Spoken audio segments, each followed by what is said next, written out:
Welcome back to another month of the monthly webinar with your one and only Kenny Simpson. We are going to be covering February's data. Obviously, it could be January, so I know we call it the March monthly update, but remember, we're always looking in our rearview mirror. How are you guys? How is everything? It's craziness going out there. I first of all want to apologize for not getting the last one out last month. We had some technical difficulties, and honestly, time flew by, and I just said, I'll just get it next month. So we have a lot to cover today. I'm going to make it short and sweet. Before I jump in, I just want to go over a couple of things. Obviously, I realize as I shoot this, it's March 23rd, 2023. At this point in time, we're a few weeks into this banking drama debacle. And obviously, the Feds just hiked rate yesterday. And, it's crazy out there. Rates are up last year, then they're down in January. A lot of buyers got off the market. You guys felt it. People refining, cash out, and then the rates went back up. We got a crazy jobs report, inflation report. Let's be honest, that jobs report was definitely a little bit of BS in there, carrying a bunch of stuff forward. And as you guys know or may not know, inflation is coming down. It really is coming down. We peaked over 9. We're definitely getting in the 6s. It's slower than we want, but it is coming down. What are we seeing out there? We are seeing interest rates. We're seeing interest rates very volatile. We are seeing inventory absolutely terrible. We are seeing sales volumes way down, even from previous years where we thought inventory is low. We're seeing banks now, because the banking debacle, you're going to start seeing credit tighten, banks tighten up. Small regional banks are going to start jacking their rates.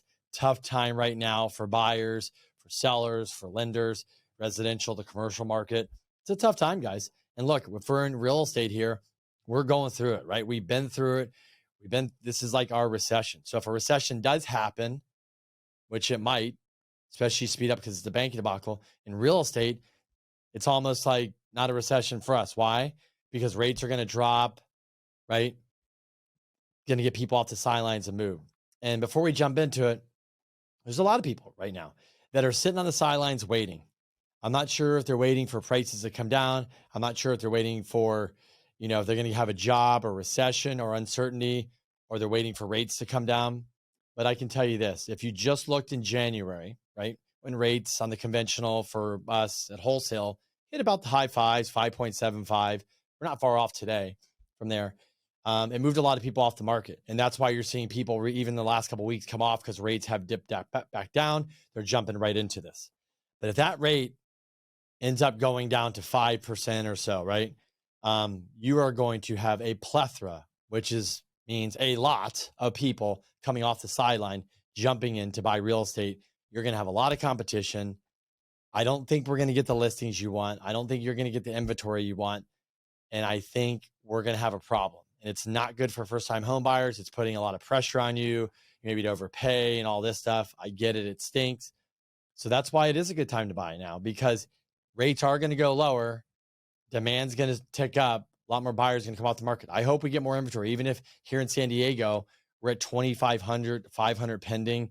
That's all of San Diego. You cut out $1.5 million or $1 million and higher. It's not good. Not enough, not even close. So, we're going to jump into the numbers. We're going to jump into the data. We go through it all when it comes to real estate. We're going to talk about a hot product, and let's just jump into it. Enough about what's going on. Let's look at the data and let's actually see what is going on. If you guys don't know me, my name's Kenny Simpson again. I'm with C2 Financial. Been a loan officer focusing on 1 to 4 units for almost 20 years. My gosh, I think I'm getting old. And if I can help you, reach out, answer any questions. That's me in my slick little suit there. All right. The first responsibility of the leader is to define reality. So why don't we jump into reality? Mortgage rates. Here we go. All right.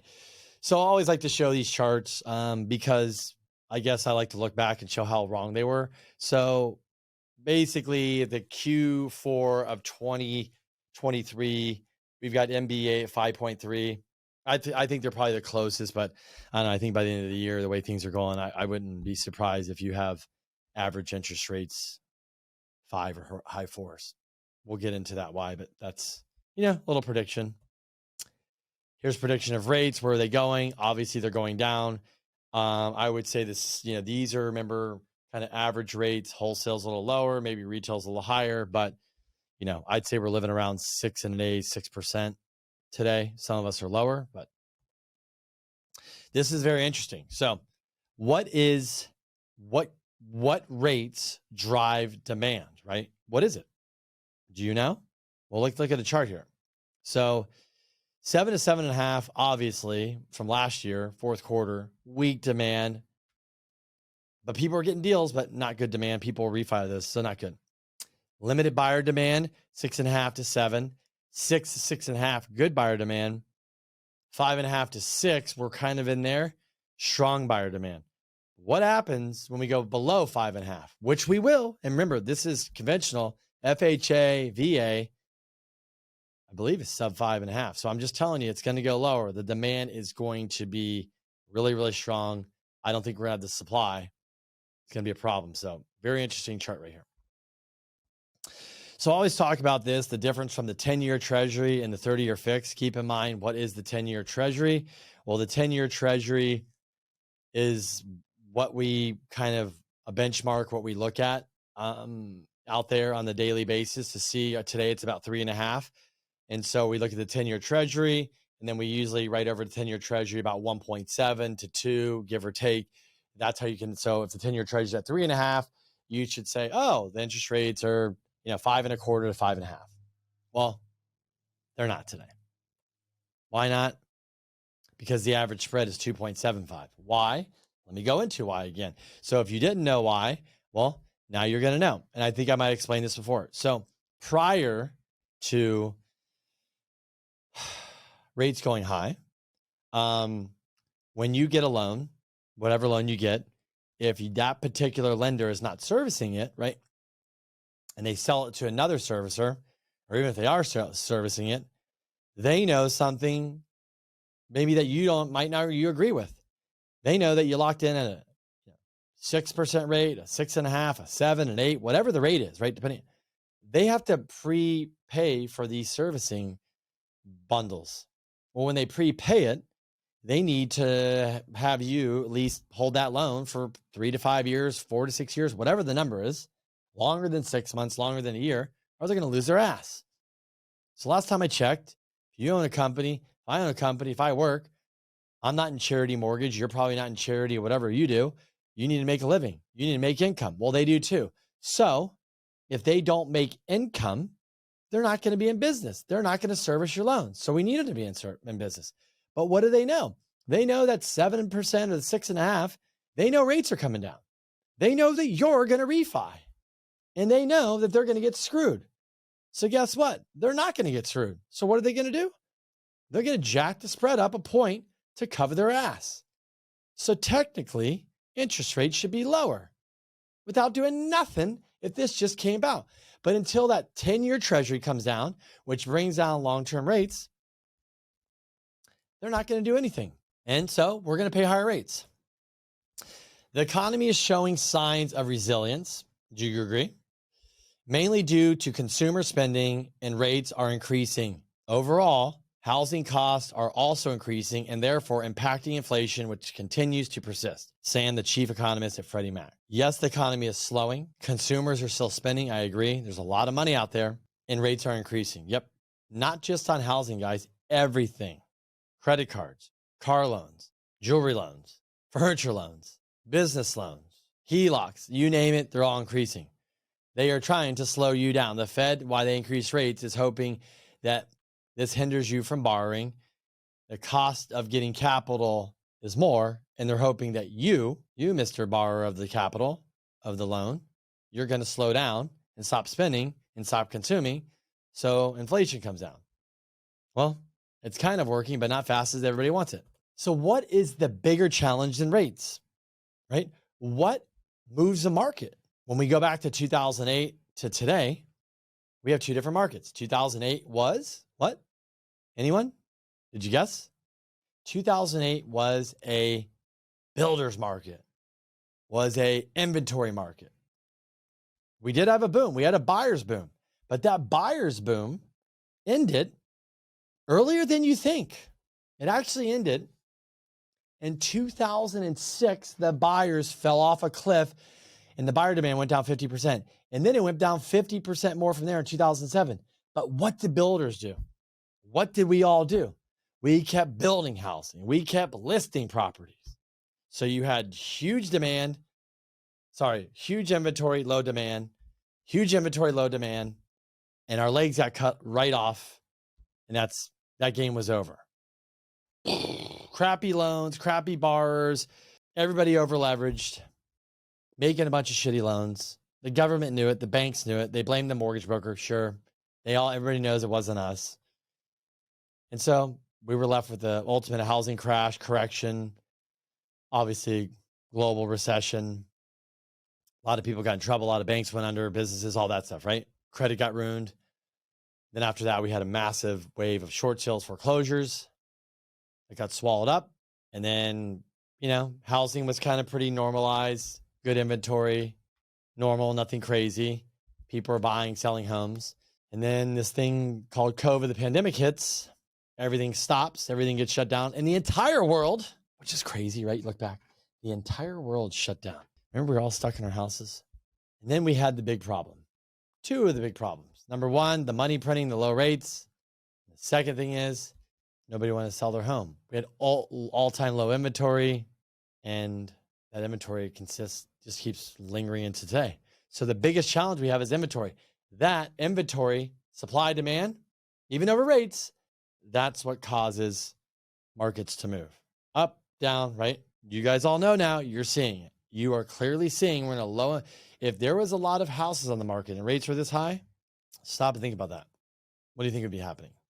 Not good. It'd be good if you have a gazillion dollars to buy a bunch of cheap homes. Not good if you want to lose your ass and equity and all that. So, we need more inventory, but not too much because there's a problem, right? But we just need some more. But anyways, the biggest challenge is inventory. Here's your total listing count. Look at this. Not good. Not good at all. While the number of homes for sale is increasing, it is still 47.4% lower than it was before the pandemic in 2017 and 2019. So in San Diego, went back and looked at those years. I think the average was 10 to 12,000 homes listed on the market around summertime, let's say. Last year, there's 5,500. I think we're down more like 60% here in San Diego. So look at the numbers here. They don't lie. 2017, 1.1. This is in February. Look at 2018, 1 million, 19, 1.1, 2020, 926. Remember February, we just started sniffing that COVID. We started hearing about it. 21, 462, 22, 344, 23, 577. That's homes for sale. It's not good. Change in inventory. Look, guys, nationally, we're down negative 6.1. There's just not enough inventory. Let's see who has really bad inventory. Nevada's really low. Idaho, Washington, Michigan's up there. Who's the highest? I'm blind here. It looks like Nevada, Idaho, Washington are leading. North Dakota, if you want to live there. Hawaii says they have 9.4 plus. Wow. Alaska, California, 7.9. So yeah, it's all over, but looks like the average is 6.1, but not doing good. So here's what I was talking about. If you see the green there, that was in, 03, 04, 05, 06. Look at that. And then look after 2009, everything fell off a cliff. Nobody built. So on the average, we were building before the boom in the 70s and 80s and 90s, about 12.5 million homes every decade. Okay. During 2000 to 2009, we built 14.5 million homes, condos, all that stuff. From 2010 to 2019, we built 6.9 million homes. Trying to remember. So just off the average, we're 5 million under. Obviously, I wouldn't go off the peak, but so we did start having a good year in 2021 or two, and then obviously that's going to fall off because these high rates. So number of homes we are short. Realtor.com, negative 5.24 million. Moody's, negative 1.6. I'm going to more agree with Bank of America and Realtor. That's where I think we're short. I mean, I don't know how these guys are so far off and where they get their data, but interesting, huh?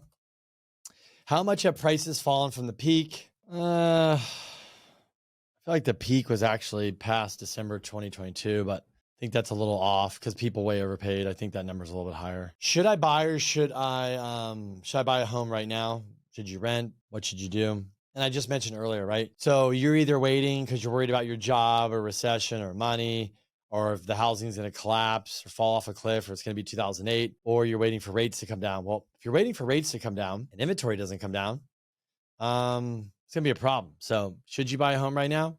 Let's look at if you're a renter, what happens.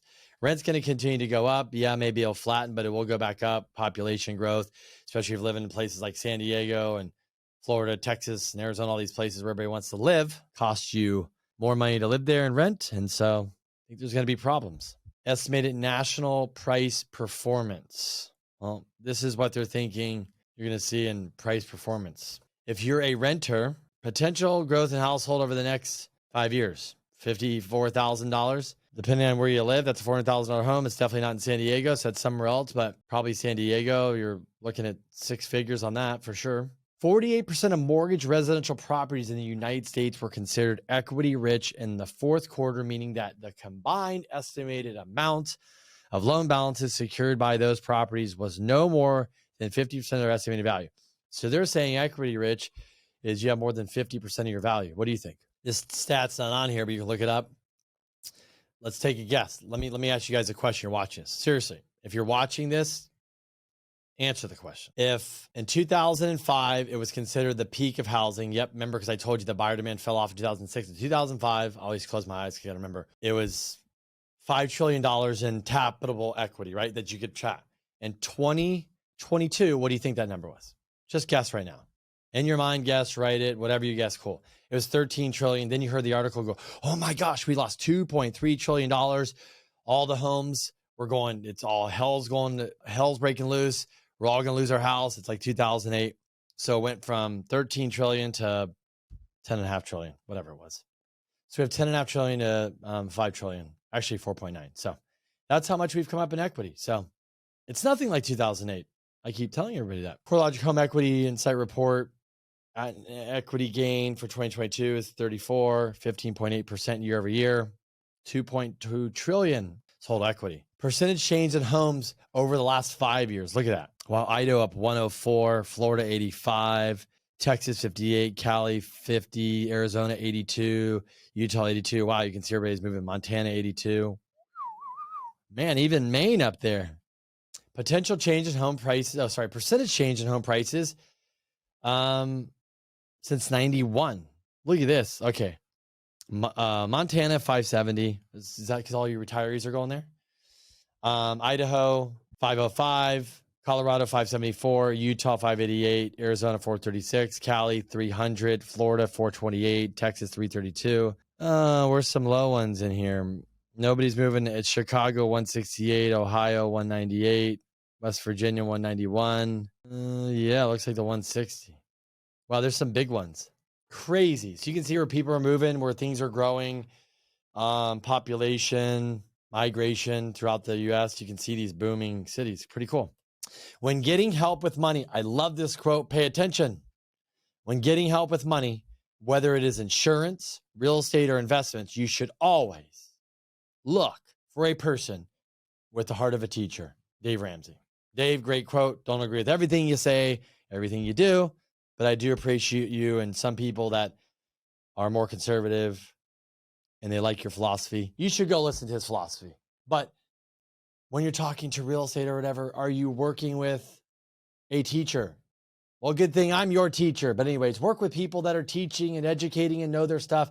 It will make you so much better at what your offer is, your loan, and you're doing in your experience. And then when you need help and you have questions, you can call them. So anyways, I love to teach. Hopefully you guys think of me this way. If not, you got to watch more of my content.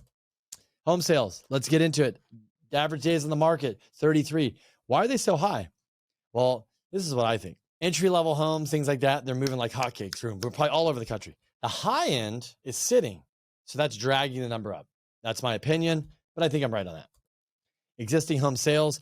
The U.S., so existing home sales of how many homes have sold is down year over year from last year, down 34%.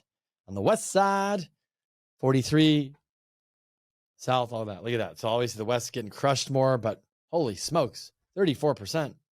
Existing home sales. Look at that, guys. Look at the dark, whatever color that is, beige in January. Look how further we're down. That's terrible.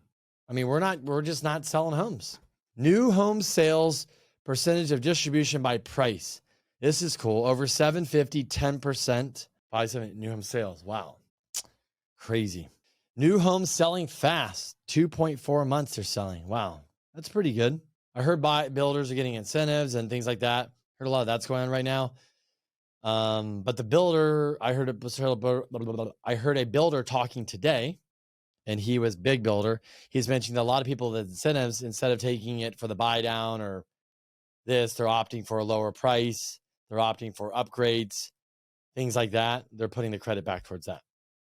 Total home sales. Look at this. In January 21, 443. In 2022, 422. Pretty close. Pretty neck and neck.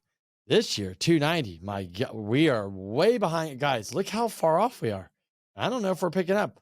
We need to start picking up steam because this is January, February, March. February is going to look a little bit better, right? So they're saying we're up 14%. I don't really, that's what the numbers came out the other day. We need a lot more listings coming up to May, June. If not, it's going to be a problem because I think rates are going to come down. Pending home sales, they're down 24% nationwide. The west side is still killing us over here with these high numbers. Percentage of distressed property sales, foreclosures, short sales. Remember I mentioned this?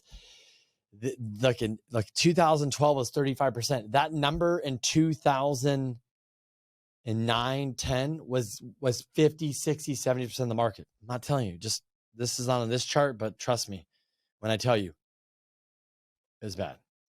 Okay, what is going on with home prices? Are they going up? Are they going down? I think it depends. Entry level, I think it's taking up. People are writing a little bit over offer. These, luxury homes, multi-million dollar homes, 3 million, 5 million, 10 million, 20 million, all that. We're seeing price cuts. Some are going, some are not, depending on their price right or how they are. They're sitting longer. Usually they do. Not many people are just jumping through a window to buy a $10 million home. And it depending on where you are in the country, maybe $10 million homes are far few between. Here in California, it's not that they're in San Diego, they're not all over the place, but coastal and different neighborhoods, obviously they're all over, but they're sitting longer. Sales price of existing homes. West is down with 4.6, 1.3 on the average over the US. Change in sales. So $1 million or more is down 41, 750, Wow, look at that. Crazy. Entry level, still down. Just we don't have enough sales. Change in home prices.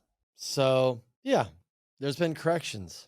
Not sure exactly how they compile this data or where it's from or where it's about, but I mean, we're not all going to see this correction, but look, people way overpaid for houses that, it's listed at $1 million. We paid 1.2. Well, it's never worth 1.2. And then everybody said it was worth 1.2 and that house is really worth $1 million.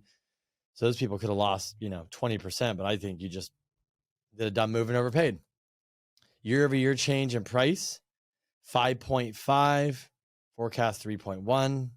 I mean, you guys are seeing what's happening. The trend with, what we're dealing with here is last year, we just don't have enough listings and sales. We're way down and you're just seeing it in the data.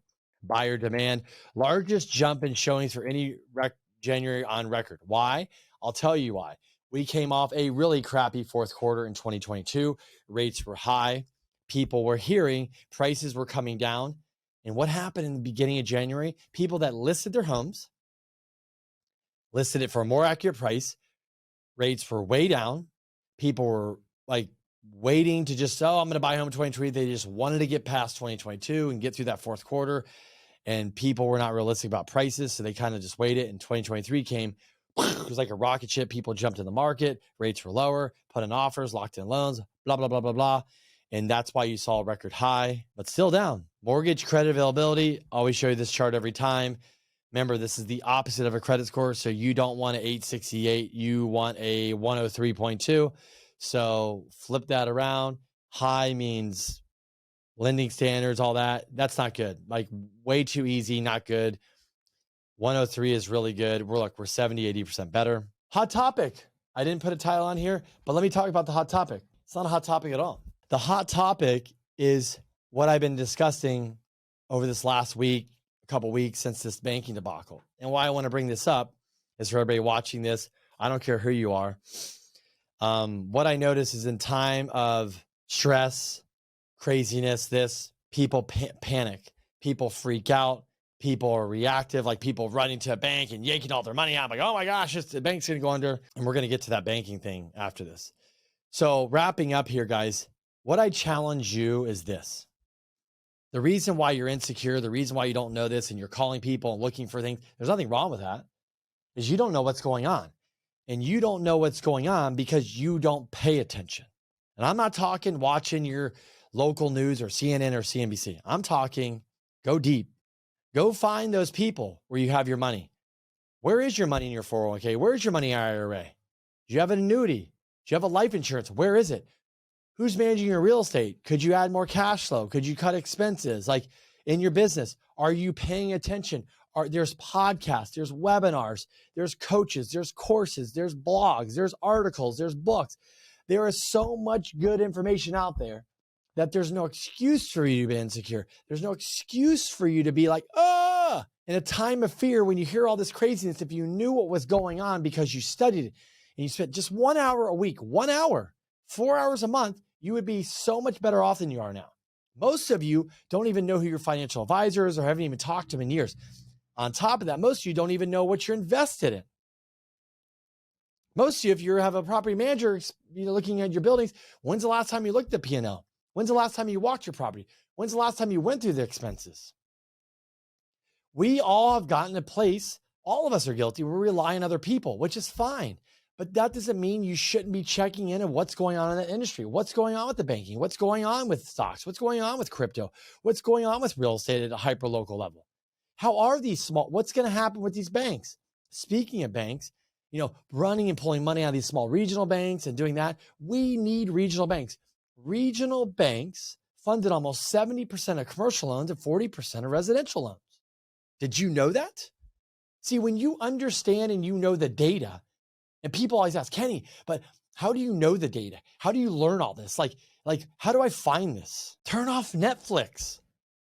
Stop doing shit that doesn't really help you. If you want to get serious and you want to learn and you want to know where the opportunities are, you got to be ready for them. So when the banking thing comes out or AI comes out, you see people attacking. And so when the banking came out, I listened to 100 interviews. I dove in, I checked this, I checked that. What's going on? This, talk to people, call people, do this, start being proactive. And where is the opportunity? Maybe I can buy a stock that's really cheap, right? Maybe I can go learn a little bit more of the banking so I can send video to you and talk to you about it. Hey, I didn't really know this. Shame on me. I didn't know that if there's 2 people on a bank account, your FDIC goes to $500,000. And if there's 4, it goes to $1 million. Did you know that? Nope. Did you know that every single bank account you have is $250 each, even on entity? Nope. I just learned that out this week. Why? Because I wanted to know. We're reaching out because we just contact your resources. So anyways, pay attention to what you're doing. Know what's going on. And when you hear this article, you hear your uncle say this, or you hear this or that, you're like, That's when I hear people talk about the housing market. Like, this is just like 2008. I can pull up 5 charts and show you, which I showed you some. It's not like it at all.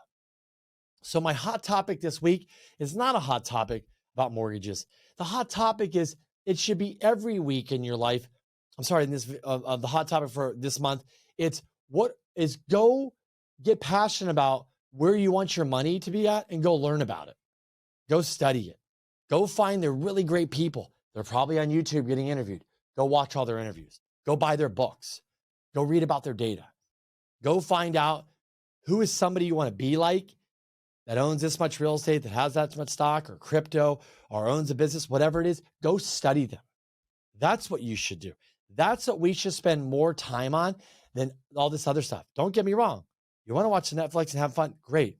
But I told you 1 hour a week to get started.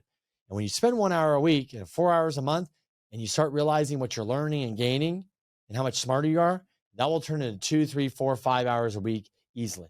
And if you can't find 1 hour a week to go look into at least what you're invested in and checking up on that company or checking up on your stock or checking up on your real estate portfolio or whatever it is, shame on you. So don't want to leave on a bad note, but here's what it is. With this banking debacle, we are going to see a pullback in lending for sure. It's already happened. What you're going to see is regional banks are going to jack up their rates. They've already done it. Literally, it's happening as we speak. You're going to start getting more conservative on loan to value, cash out, exceptions, things like that. I know this sucks. This is not what you want to hear because you're like, Kenny, they're not even lending. I just told you, right? The lending's down. Oh, I didn't tell you. So CMBS, go look it up if you know what that is. They're down 87% on their lending. Commercial lending down 70%. Deals are not happening. If deals are not happening, it's hurting jobs. It's hurting, money. This is going to start affecting the economy. Lending is a big deal. 80% of transactions are done by lending. This is going to affect small businesses, local real estate, construction, things like that. It's not going to be fun. On top of that, rates are high. They're already conservative. So yeah, we're going to get through this. But remember, it's going to get a little tougher. Banks are going to get a little tighter. They got to look at their balance sheets. And yeah, a lot of this was way overblown. And, the media makes us scared and all this fear crap. But that's the world we live in. So what can we do? Guess what? Go spend that hour. Go get educated. Go get better. That's what I'm going to do for you. That's what Crystal's going to do is, okay, what can we do? What people want to buy an apartment building? People want to do this. What do I have at my fingertips? Who is the best bank? Who is the best lender? Who wants to come out right now and says, our balance sheet's good, we're strong, and we're going to go lend in this environment. We're going to take control of this environment. There will be banks that do that. There will. Just like last time. You got to know where to go. You got to know who you're working with.